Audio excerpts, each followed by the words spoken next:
Hello, everyone. Welcome to Big Talk live from the nation's capital, Abuja. My name is Edika Michael. Tonight, we'll be looking most closely to the issues affecting the nations. Just to inform that the Senate earlier today has confirmed General Oloyede as the Chief of Army Staff during their plenary. Recall that last week, the House of Representatives had confirmed the Chief of Army Staff.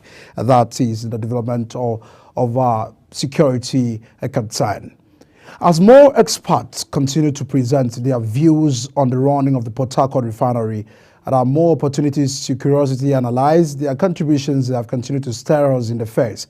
And I'll recall that some Nigerians have recently questioned the status of the refinery after a report that emerged in different quarters that the production in it has not started as earlier announced. And our Nigeria oil giant, the Nigeria National Petroleum Company Limited, had earlier announced the takeoff of the Port Harcourt refinery, which was greeted with the widespread excitement in the hope that the developments will force down the prices of oil in the markets. Now, the celebration by Nigerians was short-lived, with some report alleging that production was not going on in the refinery as claimed. But however, Independent Petroleum Marketers Association of Nigeria insisted that it will not buy from the Port Harcourt refinery if the Nigerian National Petroleum Company sells fuel from the plant at an expensive rate. They had claimed that NNPC was dispensing petrol from the plant at 1,030 naira per litre. This is about over 60 naira higher than the price of petrol produced by Dangote Petroleum Refinery. And now NNPC denied the claim. He failed to state the price produced from the newly Port Harcourt refinery that has been rehabilitated. And our high band said it was not expecting the Port Harcourt refinery's petrol to be more expensive than that of the Dangote refinery or to be par with the imported one. The spokesman of the association, Chinedu, was revealing this. He said that fuel from the Port Harcourt refinery should be more affordable than that of Dangote. Tonight on the program, I'm being joined by an oil and gas expert, Sumi Lawade, to extract the development coming from Port Harcourt refinery as earlier announced by NNPC to kick off in the country. Thanks so much, Mr. Kolede, for joining us on the program tonight. It's a pleasure to be here. Yes, you've been a strong advocate in respect to reviewing all of those concerns and the development in the oil and gas sector. But one of the expectations of Nigerians, the hope of Nigerians were so high, the morale of one who felt that part of our problem, have been fixed. But it looks that gradually it's just like that of Dangote. We recall when we never had refinery in the country, there were those that said, if we have our refinery, if we have a private refinery, local refinery, things will work. But now, Dangote refinery price at 1,200, and now we still have NNPC. Prices is still silence. There are Nigerians that are concerned. Why first, before we dive into that, why did it take this long, to resolve this issue of refinery? Is it Dangote's effect that led to our own Port Harcourt refinery? What is your reaction first about that? Okay, first of all, there are multiple factors behind the issues with the Port Harcourt refinery. Ultimately, what could be the causative factor for the change may not be too relevant. What is probably relevant is the fact that it is working. There are always things that cause anything anyway. If there was a lot of corruption before and there's a change of government and corruption reduced, there are many factors that could cause it. So what is important is that the refinery is working. The second part is that there are a lot of things that we hold as true without any foundation. And one of which was the fact that once the refinery came in on board, things were going to be cheaper. I don't know, it had been reported severally. I remember about 2.5 years ago, I was on live TV and they invited me just like this to make some analysis. And I told them that Dangote refinery coming on board does not necessarily mean the price will reduce. And the anchor got angry. He got angry that I was misinforming and all that. And I said that, well, I hold to my point because my job, I'm a consultant. It's my own is to do analysis. It's not to make anybody feel happy or not. So I thought that based on the facts that are there, and those things are not too difficult to see. As at that time, we were not greeted with a removal of subsidy. You said 2 years ago. Yes. Even as at now. Because you see, the biggest factor that is affecting the price is not even the things that are within the influence of the industry. The biggest factor affecting the price is the Naira to dollar exchange parity rate.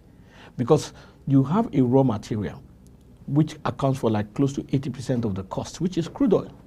I mean, crude oil is now at about $70 per barrel, $80 per barrel. Multiply that into Naira. You have an idea what it takes. And when you process the crude oil, which is additional cost, refine it, transport it, there has to be a minimum amount to which the product lies. I understand that Nigerians want the price to be cheaper, which anyway, but it is important that people make demands from knowledge rather than ignorance. And because when you make demands from knowledge, you will put the critical pressure of demand in the right places. Take for example, a product, let's say the amount that it lands is 800 naira. For international. Let's just say, for example, it doesn't matter. There's a product. It can be NAFTA, but there's this product. It lands at 800 naira. And the person selling it decides to sell it for 200 naira. Now, you see that 600 naira gap doesn't disappear into thin air. It is either the person is selling it at a loss or somebody is taking that cost, which can be subsidy or anything, but that 600 naira does not disappear. So when people are making demands that this thing should come to so and so price, are they making it from a point of knowledge? Because if the product is costing so much, there has to be some kind of margin on it for profit so that those who are doing it can be sustainable. It is from there that you make demands. What additional refining capacity we do for Nigeria is to make sure that the price is cost reflective and that Nigerians are not shortchanged by a greed of capitalism, which you have with monopolies. It will not make the cost to be available at a loss to the producers. So it's that aspect is incumbent upon all of us to understand, to absorb, to digest, and thereby push it so that people can benefit from it. All right. I mean, as much as we have all of these factors, there are those that are still concerned about the capacity of the refinery due to a high demand, because there are those that feels if the product is being sold without 1,100 naira, as the case may be, is it sustainable? Nigerians would not want a situation where, yes, we want the prices to be reduced. And as long as we also want the price to be reduced, that those are still wants the product to be available. Sometimes, even with the prices, we have also had cases of availability of the product, scarcity, of the product as well. So a concern about the capacity of a Port Harcourt refinery to sustain its operation. Do you envisage that? Because in as much as many people are having a concern and the thought that it looks that it's just about something that will just get out of the scene. So a lot of people's concern is from nowhere. It's just from their own pessimistic mindset. Now, for you to have a genuine concern, you must understand the engineering of the factory. You must be privy to the state of the engine. The fact that I have a 1960 automobile does not mean it is not more functional than an automobile that is 10 years old. It is about maintenance and the state of the engine. It has nothing to do with... So the people who are raising pessimistic views or who are questioning the state of the refinery, on what basis are they questioning it? Did the idea just come into their mind? There are Nigerians who are the end users of the product. That's the same thing I'm saying. So these end users of the product, do they have sufficient knowledge and awareness to be able to reach the decisions that they reach? So you see, there's an English word, assume, where we get the word assumption, which is the noun form. The verb is assume, the noun is assumption. The real meaning of that word means to hold something as true without any evidence. What people actually do is assume. They assume a lot of things and they now want to equate it to knowledge. And that is why there's a lot of failure, there's a lot of frustration, there's a lot of... So the first thing is that people should ask the engineers on site, people should ask the NNPC to give update about the engineering state of the refinery. Without that, everything will be guesswork. So if they provide the engineering state of the refinery, even you as a journalist can speak to the Nigerian Society of Engineers to interpret whatever they have given. So on that basis, we can be talking on the basis of knowledge. And if there are minor things that need repair and all those things, there's something people will focus on that. So in that way, we are speaking with knowledge, we are speaking with capability and possibility of progress, rather than assuming, finger pointing, working on innuendos, and calling people names, which takes nobody in. You are an expert in this field, and the reason why we are having this conversation is also to enlighten some of our viewers, because there's one thing about knowledge, there's also about the pressure Nigerians are being confronted today due to this single product. How would you say that Port Harcourt Refinery makes to Nigeria's economy? This current state of our nation is that we are looking forward to having a sustainable energy. We've seen government made effort in CNG and all of that. It looks that it's not sustainable. It looks that fuel, as long as we are still having this conversation, is much needed.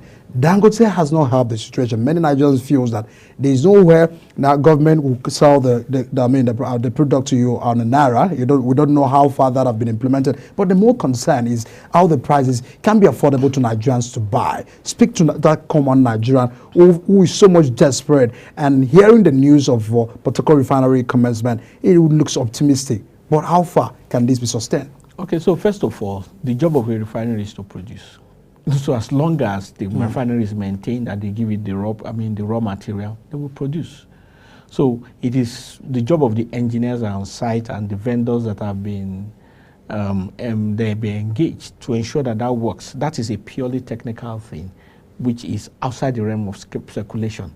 And to the extent that the refinery was not working for years and they have made it to work, why should it not continue to work? At least it will work as long as they continue to do the right things. With respect to the issues of price and the pressures that Nigerians have faced, unfortunately, we are all in the same boat. So it's not like anybody is buying things differently. It's not like there's an exception for everyone. But the key thing that I said, which is what I also repeat, is that the pressure that Nigerians are facing is not something that ignorance will solve. But the pressures that Nigerians are facing is something that they can engage from a point of knowledge.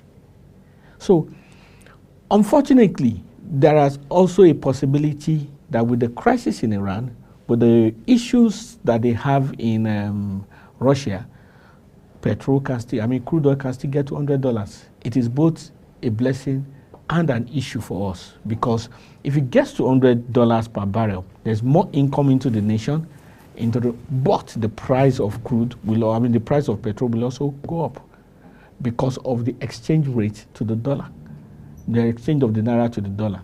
So these are things. So you see, there is no point badging your head against a stone in the name of being angry. You can get an axe to cut the stone, you can get a drilling machine and all that, but you need to first know that your head against the stone is not a solution.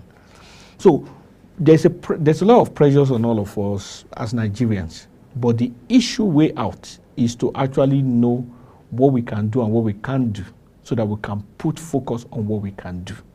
So because there's this assumption that if we put enough pressure, we will just get what we want. It's not everything like that works in life.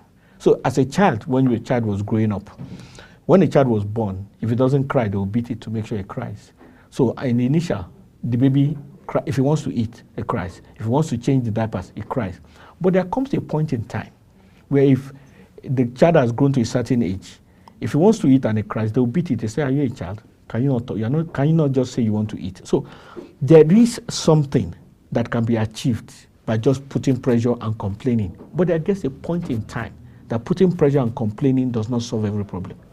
There are some problems in terms of evolution, in terms of reforms and all that would just be solved by thinking out of the box and putting focus on areas that will ensure that results are given. All right, let me ask you this.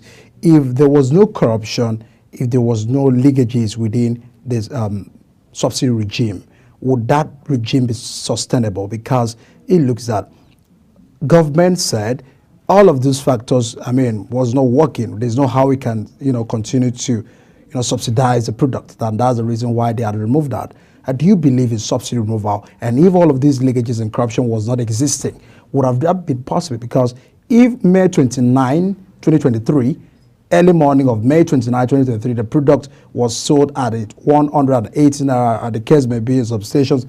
And just that evening, the prices skyrocketed just because of that single announcement. It looks that it was just a projection that is it possible that we would have successfully lived in that regime compared to where we are today? So some of these things are not as complicated as it's been made to look. And I keep talking about knowledge. So when the thing was 183 naira, what were the components that made it 183? The crude oil, which was at so and so price at that time. Taxes, transportation, and all that. The crude oil, when it was 100, and of course the exchange rate. What was the exchange rate then and what was the exchange rate now? Whether they removed it or not, there is no way it would be at the same price, as long as the exchange rate has changed. So the fact that people talk about this imaginary El Dorado that existed before, and we are now refusing to look at the factors that made that market what it was, and keep wishing and demanding and wanting that situation returns, does not mean it's going to return. As per subsidy is an economic concept. Whether subsidy should be there or should not be there, that's for the economists. I'm not an economist. I'm an energy person. I talk technical things. I talk molecules. So that's for the people in the Ministry of Finance, the people, CBN and all that, to look at how they want to run all those things. But speaking as a Nigerian, we can all demand that we want subsidy back. But if I remember, in the last 10 years, up until this, every single government and every single public official had been saying that subsidy had to go. The World Bank has said subsidy had to go because we were spending more on subsidy than actually even developing ourselves, schools, education, and all that. That was the whole idea behind it. Now, whether we want subsidy or not is a discussion that we as Nigerians want to have. Because if there is going to be the kind of progress that we have been demanding from government in terms of look at what is happening in these nations and all that, if it's going to demand that, that will require reforms, one of which is subsidy removal. However, we can choose and say we don't want those kind of development and we want subsidy back. That is a decision that Nigerians, and that's why it's a democracy. So if Nigerians sit together and say we don't want subsidy, we should also understand the implication. Because you cannot be demanding something in ignorance. Take, for example, a patient has malaria, he has tuberculosis, but the patient does not want to take any drug that is bitter. He only wants to take something sweet like vitamin C. So the doctor keeps giving the person vitamin C and some Panadol. After a while, the Panadol does not work and the person is more sickly, but the person still doesn't want something bitter. Your guess is as good as mine what will ultimately happen to that patient. Reforms are like the way it is. So Nigerians have always said they wanted reforms, but they have not looked at the nations that actually went through reforms and came out of it. China in the 1970s, in the 60s and 70s. The UK in the 70s, from 79 to about 89, during the Thatcher regime, when they privatized British Rail, British Telecom and all that, people died. Things did happen. Brazil in the 80s up until the 90s, where inflation was there, was rapidly changing. These are things that have happened. So we are demanding certain progress and reforms without understanding the implication, which is part of why I say that all these demands in ignorance does not help anybody. It is incumbent upon all of us to say that if we demand this, let us know the implication. If we demand the other one to let us know the implication. We cannot just be demanding positives without wanting to get to the place. It's like a woman who wants to give birth to a child but does not want to go through labor. There are just some things that give birth to certain things. It's the nature of economic system, world systems, and order. Well, you had earlier submitted that you are not an economist, because I would have taken you through issue of management, because those Nigerians that feel that you are asking us to exercise patience. I mean, we are passing through all of this concern, but it's a mismanagement of what we have, of what the little that we have. Management is not economics. So management, the resources. Management is a different thing. Management is different from economy. So economic principles and management principles, they can align, but management is a completely different concept from economics. All right. we'll not delve into all of that, but let's look at our energy security, because all of this concern is about how we can have a sustainable, energy. When you look at the fact that many countries, we have other alternatives compared to what we have in Nigeria. There's a strong advocacy for CNG. You see in how they can also, 2 days ago, the president had, some MOU with France to tackle our transportation infrastructure and the concern. What is your projection about our energy security and the fight for it? Now we have Port Refinery. What other ways can we also tackle this for economic development? So when you talk energy security, it's hinged on 2 different areas. One is availability, the other is affordability. So the concept that where has been a lot of focus has been largely on availability for people to have it, and of course latest. What CNG has come up to do is to offer an option in terms of affordability, but, and that's where there's a big but, the supply chain for CNG is nowhere near as matured as that of either kerosene or petrol. So petrol, we have been using it for close to 100 years.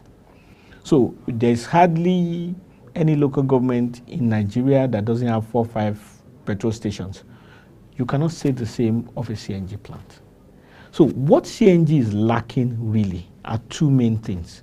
One is the infrastructure, the supply chain infrastructure, such that you can have it available the same way or very close to the same way you have it available. But is it cheaper before we now talk about availability? In terms of cost effectiveness at the moment, yes. So you probably can use a cylinder, equivalent to a gas cylinder in a home, which is like 4,000 or 5,000 or something, to drive from here from Abuja to maybe Oyo State. That would have covered over 15,000 or thereabout. Yes, it's significantly cheaper in terms of cost per mile. And it's not difficult to understand why, because the fluid, this is the engineering now, this is the science of it. For you speak to the understanding of the viewer. Yes, that's what I'm explaining. So the science of it is that, so all engines are what they call internal combustion engines, which means that the process of burning is inside, not outside, unlike the coal engines and all that. So whether it's the diesel generator, whether it's your car. Now, the liquid is first converted into vapor, into gas, via the ignition, via the injector. So there's going to be a processing to convert it to gas, which will now turn the engine that drives the car. That's about the simplest. But in the case of CNG, it is already in gas. So it makes the process of combustion easier and less energy is used. So the energy that is just produced there will be used to push the car. So first of all, the engine will last longer than that of petrol, and then less power is needed to push the car. So that's the basis. That's just the scientific, that's the best I can use in explaining why less energy is used. And so it's more cost effective. And then it's more environmentally friendly. So there's less pollution in the atmosphere. There are a lot of benefits. But it requires infrastructure in the trillions for it to have the kind of effect that we have. So one of the things that people must actually look forward to and should push is to have private sector investment. Because if you remove the whole private sector investment in the last mile of petrol, we will be in trouble. Because if you remove every single private filling station in Nigeria and leave it only the NNPC's filling stations, we'll be in trouble. So it is the same kind of investment that people need to be encouraged into. And then there has to be also investments in terms of the conversion and the production of those cars, which has to go beyond government alone. You see, there's nothing wrong in expecting government to do things, but for every single society that is functional, it is a combination of government and private sector, with private sector doing the major work. In the US, 73% of employment is by SMEs, which means that those are companies that make less than $1 million turnover per annum. which probably will be the equivalent of, say, 5 million here.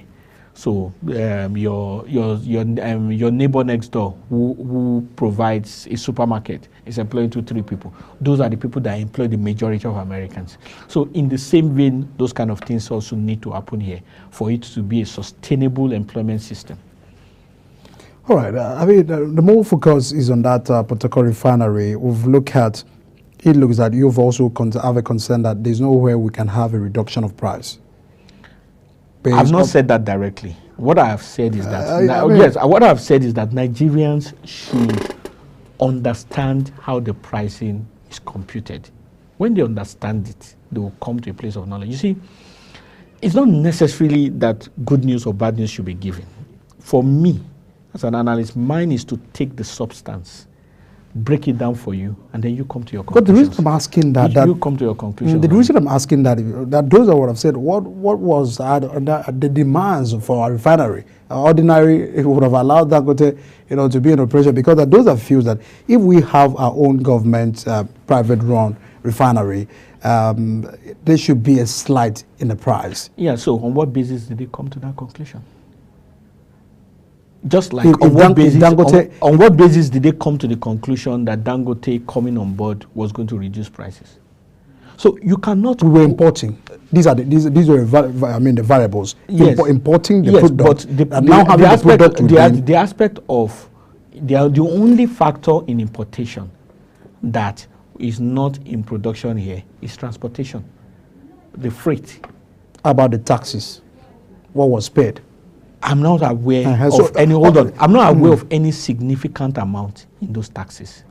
So what I'm saying is that people can look at the details. You talked about 183. I said you could always look at the details. Look at the cost. When you look at the cost, you will know where the cost lies.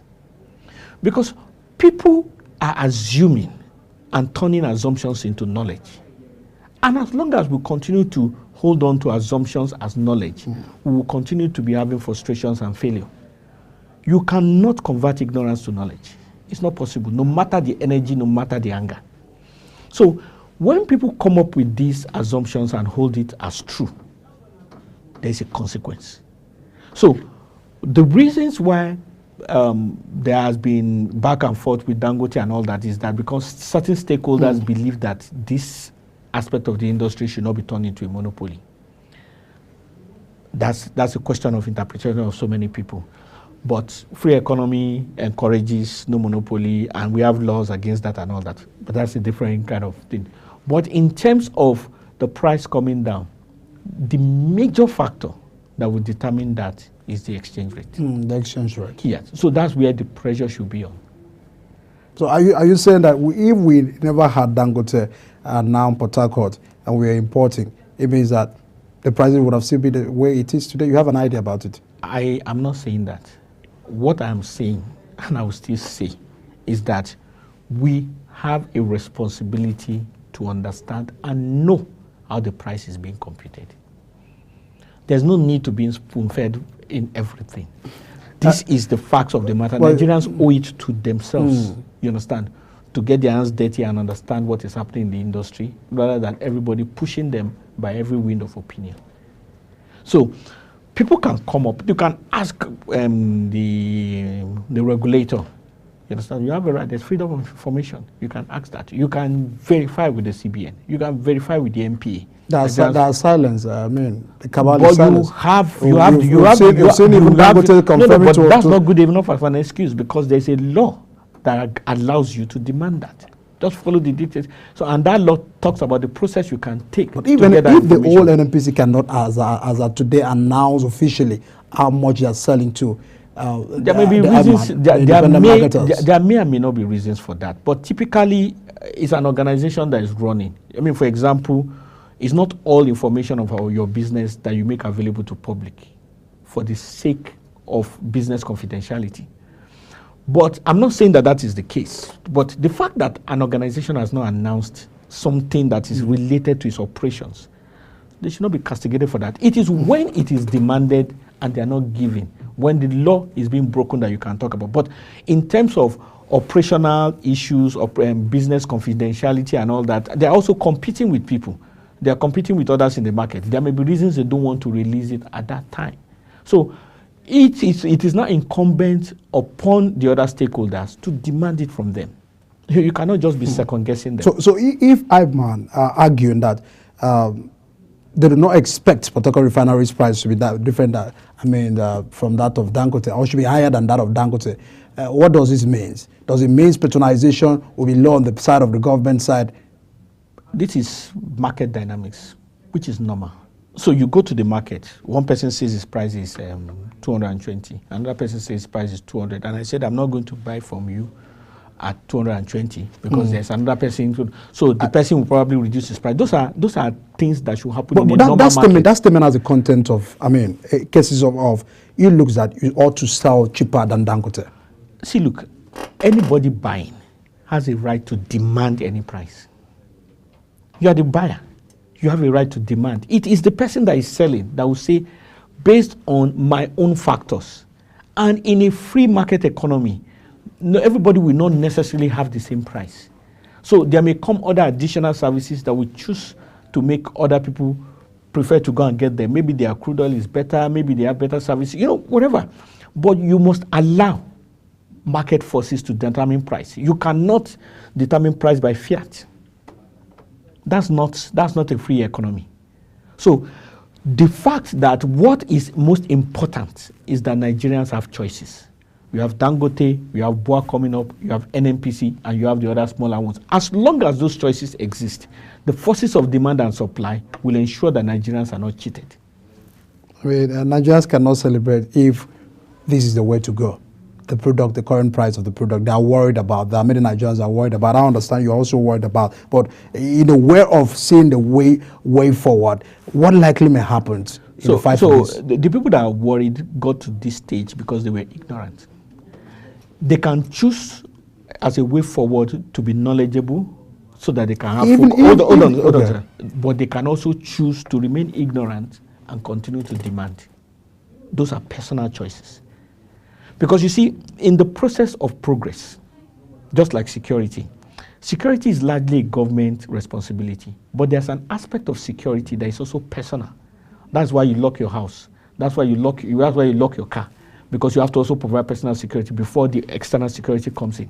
When it comes to progress, there's an aspect of personal progress that is personal development, your attitude, your knowledge, your focus, your drive, your entrepreneurship spirit. Those things are personal. If we refuse to take responsibility for that and put everything on government, at the end of the day, it also has personal consequences. Whether Nigerians are angry or not is besides the point. The point is, how did we get to this situation where the issues are resolved? And it is not going to be solved with ignorance. When you look at the consumer behavior and the Nigerian people today, they are really not really concerned about having the knowledge about what is really happening, very sadly, and also you may not also blame them. But in the bid for government part, government exists for the people. Do you agree that government exists to make life better? That's in the first page of the Constitution. So if all of these reforms that have been taken by the government is not improving the lives of the people, do you feel that it's still what we should hold on to? So when you say it's not improving in the immediate. So there are things when it comes to life, when it comes to planning, when it comes to management. But it looks like this government does not have short term. They are projecting the long term. Hold on, sir. Reforms by its nature. That's why I was giving you examples of reforms by its nature are long-term things. They're not short-terms. You cannot expect short-term solutions for long-term programs. You can ask that the reforms be stopped. That is possible. But it is also important to know the consequences. You cannot be expecting progress while doing the things. We didn't get to this stage in 1 year or 10 years. We got to this stage over decades. So the solution cannot be 1 year. It cannot be 2 years. So that's why knowledge is important. So you need to understand the implication of all those actions. You cannot just say you're not feeling fine and the things should just go back to how it was. That's not it. It is important that when you are making a demand, you also make the demand based on knowledge, knowing the consequences of what we're making demands on. That is what is important. So we cannot just be saying, no, we are hungry, we want change, the Nigerians have suffered. Complaining and all that and lamenting has its place, but it has never been a solution. So, I mean, there are a lot of, consideration to all of this. I understand that of your perspective, but in a way, how can all of these be addressed on the fact that there's hunger in the land? That's one. When you look at the issues of affecting, food inflation in the country, because it looks that many goods have not been able to be moved from these locations to other, transportation, sustainability, and that concern.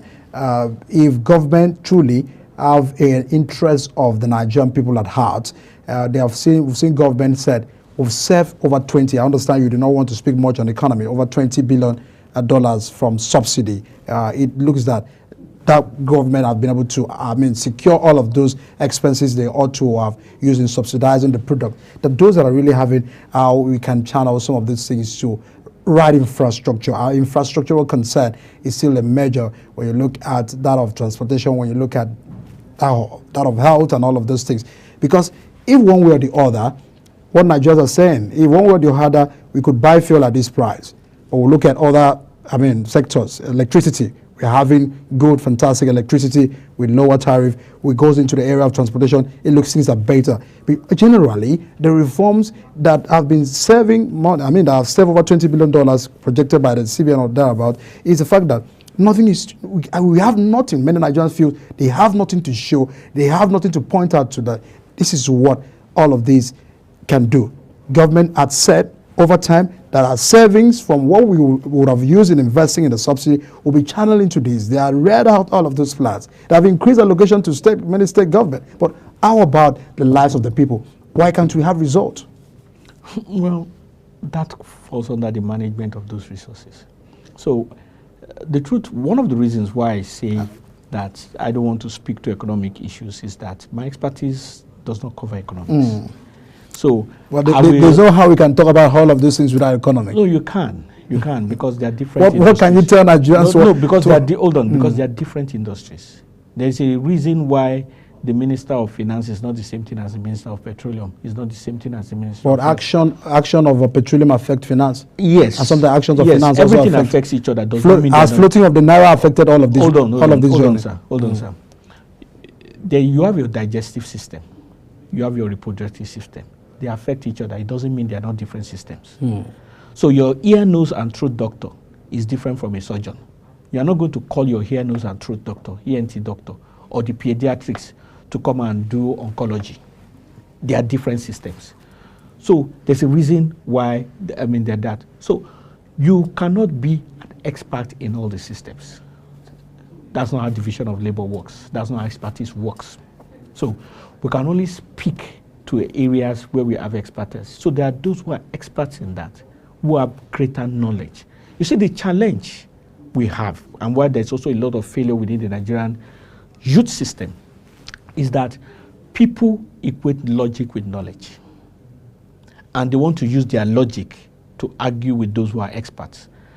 It works in some things, but it fails in also a number of things that are advanced. I'll give you an example. You see, water is a liquid. Every liquid that exists, when they become solid, they reduce in size.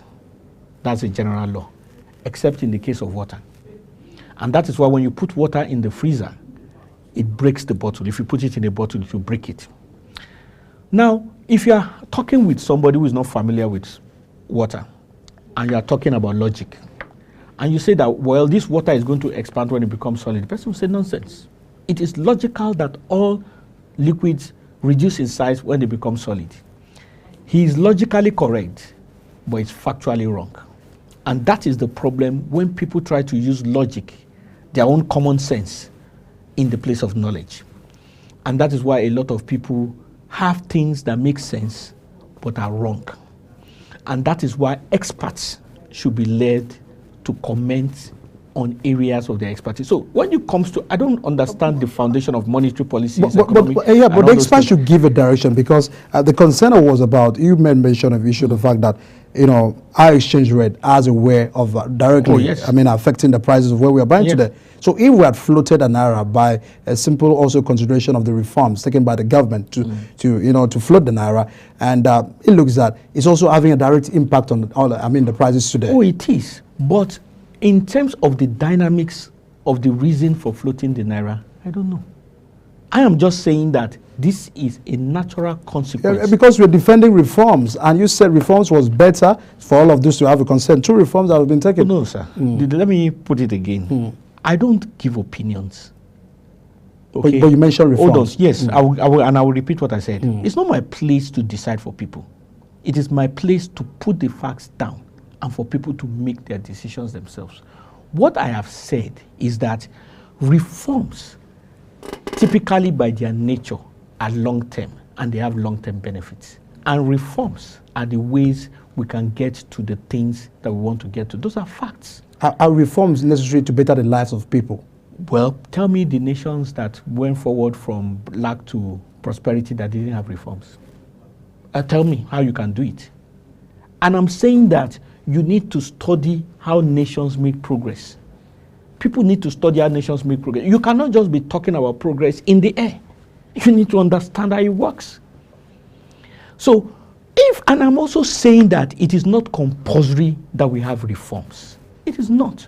But if we are going to decide that we don't want reforms as a people, we should also understand the implication. It's not enough just to say we don't want reforms. We should do it in knowledge. That is all I'm saying.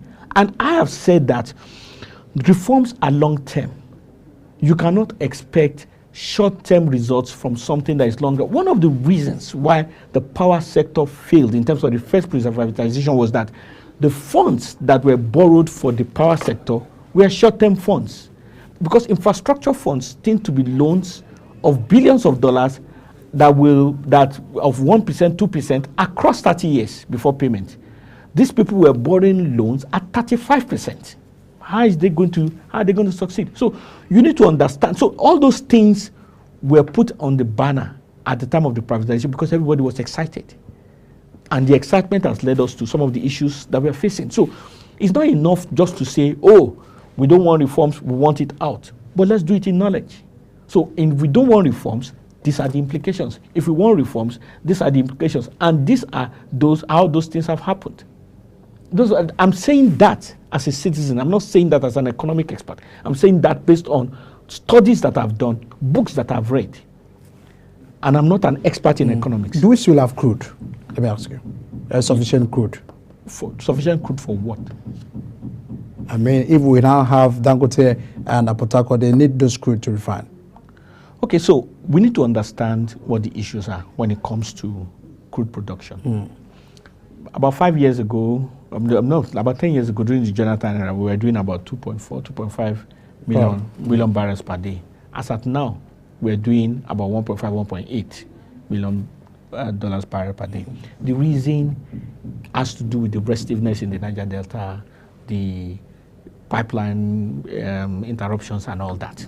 It is not, and of course, over time, because there has not been investment in production. I mean, Hess Energy, the Elumelu Group aspect, when they produced their first crude, they complained that they were only getting 20% of what they produced. In other words, if they pumped 100 liters, they were getting only 20 liters out. So those are the issues that are facing it. Then there is the second part of how it is done. So the crude is produced either through production sharing contract or joint ventures. In terms of production sharing contract, we are entitled to only an aspect of it. So out of maybe the 1.5 million barrels, or let's say 1.8 million barrels that is produced, we probably are going to get just like 50% of it. Out of that 50%, the previous government, the Buhari government, has already taken loans on some of those things.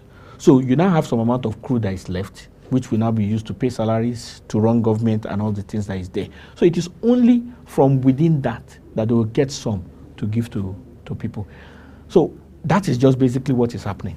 It is not that we don't have crude on ground. Neither is it that. So we need to understand what is basically, and that is it. So for us to want more crude, we need to decide as a people that the process of crude oil and all that is in the national interest, so that crude oil interceptions need to stop. And crude oil interceptions can only stop if the people of the Niger Delta agree as a people that those interruptions in the system must stop. It's not external forces that is going to stop them. It's not everybody. They must decide that these things must stop. And until they decide that, we'll be going back and forth on that. All right. Lastly, because it looks that we should, essence of this, having this conversation is to communicate hope to Nigerians, and that was the reason why, I was taking you all of that. So, but a concern about what may be, the future for all of this, because it looks that, yes, Nigeria may not have good knowledge about the operations and all of those concerns, but they are really having, much of the demands, justifiable on the grounds that this is what information the government are making at their disposal. This is what government are telling them, and this is why they are having having their own sort of demands. What will be the way forward in all of this concern? Dangote, NNPC, Nigerians, President Tinubu, Ministry of Petroleum, and all of that in tackling this for sufficiency purpose. Okay, so they need to continue what they're doing. They need to have more refineries available, so there will be competition. Competition means there will be better services, means there will be cost willing buyer, willing seller. You understand? And then, typically in competition, it also allows people to think out of the box. You understand? There are nations that don't have any crude oil, who over time have come to do fine. Sweden, for example, has a population less than half of Lagos. I think it's about 9 million, and they're 3/4 of Nigeria in size. But Sweden has, I think, 10 Fortune 500 companies. Some of those companies, their turnover is bigger than the whole of Nigeria's budget. Across, Ericsson is Swedish, Volvo is Swedish, Saab is Swedish, Tetra Pak is Swedish, IKEA is Swedish, Oriflame is Swedish. So there's a way they build those systems. And one of the things I know about that, because I lived in Sweden a bit, is that in Sweden, any company, SME, that has done more than 3 years is encouraged to export. So one of the things that we have not focused on is that even though we have a significant internal disadvantage as a result of the exchange rate, but it can also be a big advantage if you are exporting. So we have not known how to reverse this. In football, one of the best ways to score is counter-attack. Because, so there is an attack that is coming on us as a result of the currency. A lot of information and things need to come on how to counter that by ensuring that we are taking things out.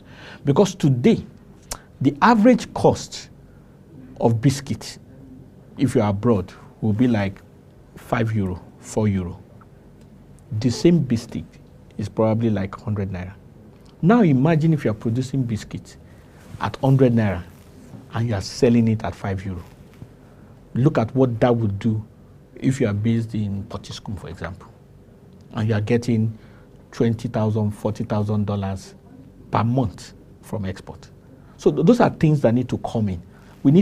There's a lot of reorientation that needs to come in. Unfortunately, you see the way the human mind is, you cannot be productive if you are complaining. You cannot be pessimistic and optimistic at the same time. The mindset for optimism needs to first come in. You need to first see the situation as it is, accept it, and then look for solutions. Those are the ways out. But the idea that the old ways we were doing it is the old ways and nothing will change, we will fight, we will cause, and all that has its limitations. So, Labode is a oil and gas expert and consultant. Thanks so much for your thoughts on the program tonight.